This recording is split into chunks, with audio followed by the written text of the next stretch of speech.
Serial transfers and microoperations are another form of performing the transfer of data or performing a microoperation compared to the parallel transfers and parallel microoperations. In the case of serial transfers, the transfer of the data among the registers is performed in the form of 1 bit by 1 bit for each clock pulse, while for the parallel one, the content of the transfer might transfer all at once in a single clock pulse. And it's similar for the microoperations. In the case of serial microoperations, such as an addition, the operation is performed bit by bit. So basically, these kind of operations and transfers are used when we are limited in terms of the amount of the space that we have. Yeah? In the case of performing the transfer, it's pretty useful where we have a narrow transfer path. If we have a bus which takes only a single bit, for example, then we can't perform the parallel transfer of data. We need to stick to the serial one. Over here we have an example of a microoperation. We want to perform addition. For this, 2 shift registers are going to be used, and pay attention to the fact that we are going to use the shift registers but not the normal registers for the operands. We need a full adder. This full adder will be a single bit full adder and a single flip-flop, which will be used to hold the carry.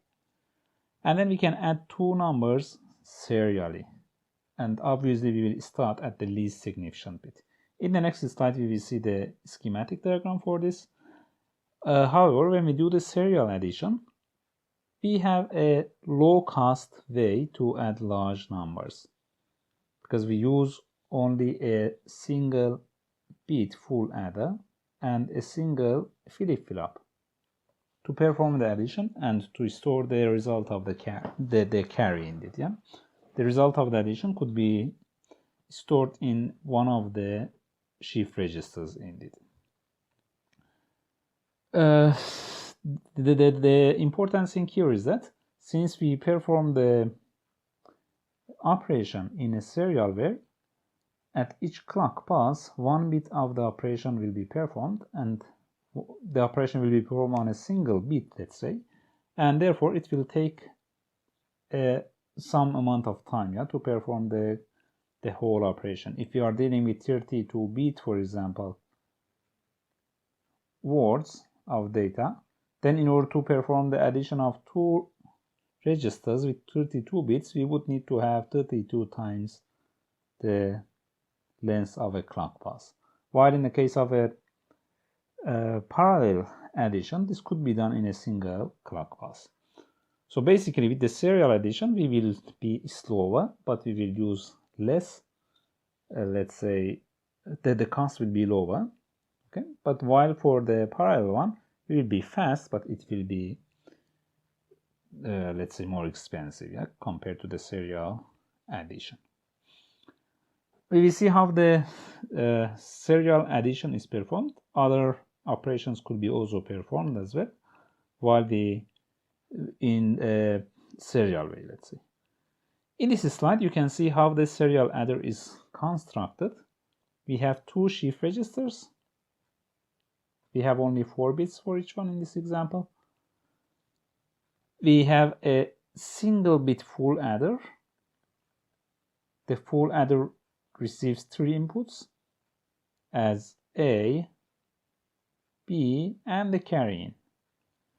And it gives us the result of the sum and the carry out. That carry out will be stored in a D-type flip-flop while we have the rising edge of the clock, and then the same carry out that we get at a given stage of performing the addition, next time it will be used as a carry into our full adder.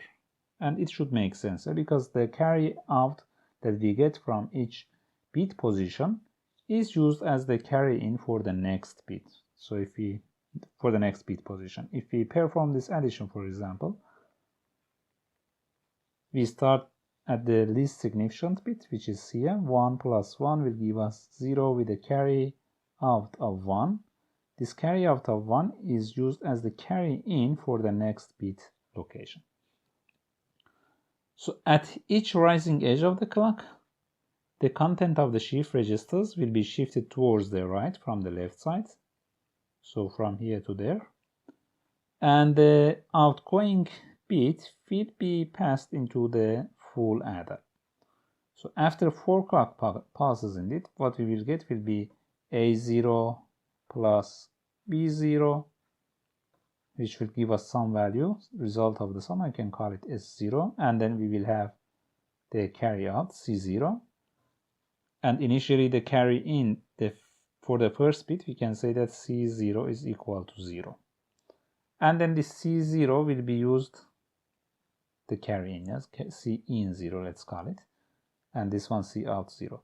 Next time the C out 0 will be C in 1. And then we will have A1, B1, the result will be in S1, C out 1, and so on and so forth. And after 4 clock passes, the result of the sum will be stored in the shift register A. We can perform this operation over and over, and each time we can provide a new number, let's say for the second shift register for B. And as a result, by using a single, let's say full adder of 1 bit size, a single D-type flip-flop, and 2 shift registers, we can add multiple numbers to each other in a serial way. This will just take some amount of time, yeah, but you can see that the cost of the circuit will be quite low compared to the parallel addition. In the parallel addition, we use one full adder of 1 bit size for each bit location. So in this case, we would use 4 number of full adders in order to perform the addition of A plus B, and the result will be stored in another register. Okay, so this is indeed another way of performing the micro operations in a serial way.